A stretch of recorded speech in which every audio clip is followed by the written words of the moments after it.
think that's what PBMA is doing. You know, I think PBMA is basically start here, education, and then job opportunities. You know, and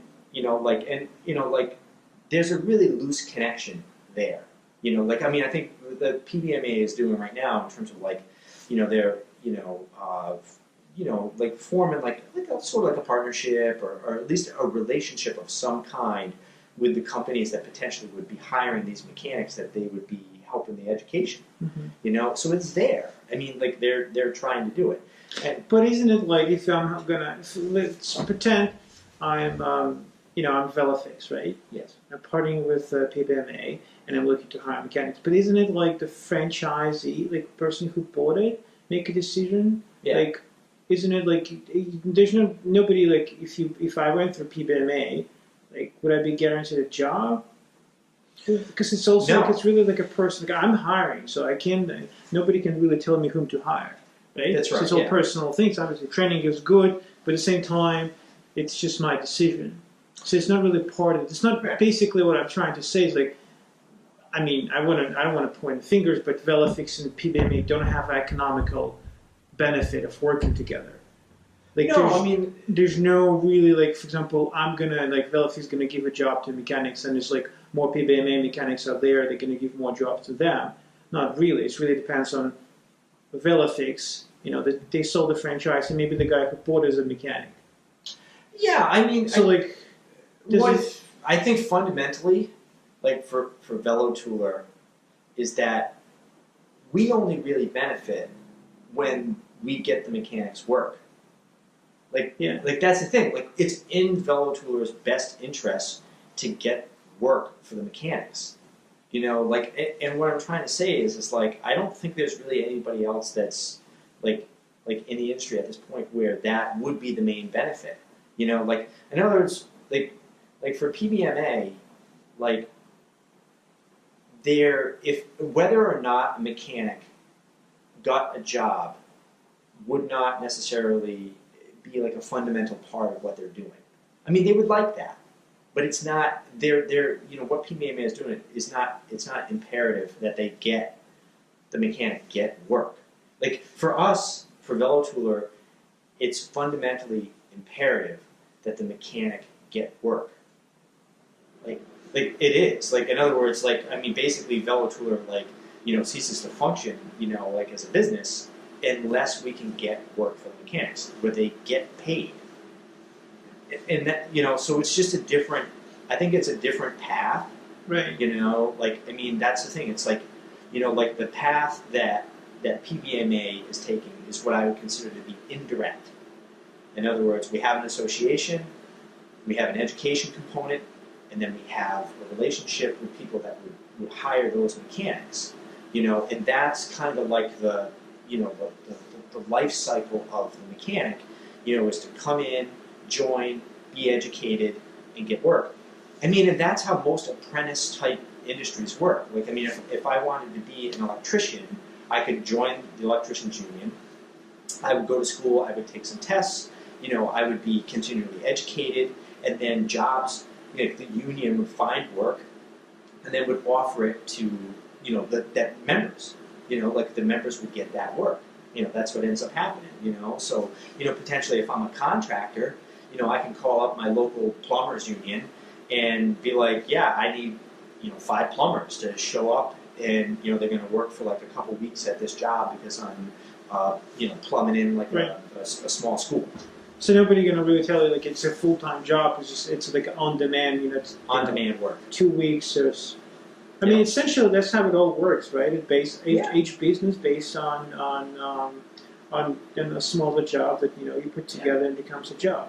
Yeah, I mean, I have a customer that owns a masonry business, and he only hires union workers. Like, so he doesn't keep like full-time staff. Like, I mean, basically, he there's a job, he bids on the job. If he gets the bid, if he wins, then he goes out, he purchases material, he hires union labor, and then they work the job until the job is complete, and then those union employees go back to the union to look for their next job, Mm-hmm. you know, and you know that business owner, you know, he doesn't have employees like that he keeps on payroll all year. It doesn't work like that, you know, and the union is setting like the labor rate.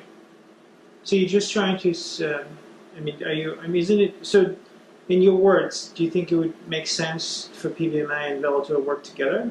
I mean, they represent this sort of aspect of education, and then the send people, the newbies, and you know, we try to give them as much job as possible can, and they get trained, and then they move on. They either get jobs on the side, develop into their own mobile, you know, build a reputation, and then set in their particular region, they set their own mobile bike shop, or get hired by company, but with a proof like of record of work they've done.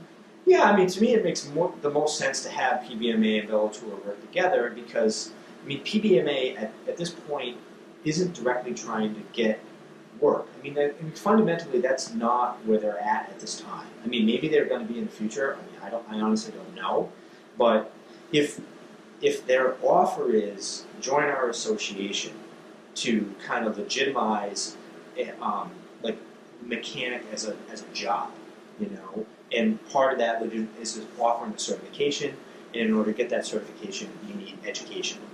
You know, so the conflict for them right now, honestly, is when you have, like, say, previously experienced mechanics like me. You know, so if I come into PBMA, I think the default attitude of an experienced mechanic is, I don't want to take your education to get certified. I already have. I'm educated on the job. Right. You know, which, I mean, you can agree or disagree with that attitude, but it's pretty common among experienced mechanics. You know, when you're a new mechanic, I mean, you have that situation where it's like you just have a desire to do the job, and, you know, how are you going to qualify? You know, because does the average shop, you know, ask a mechanic who wants to get hired, are they asking them,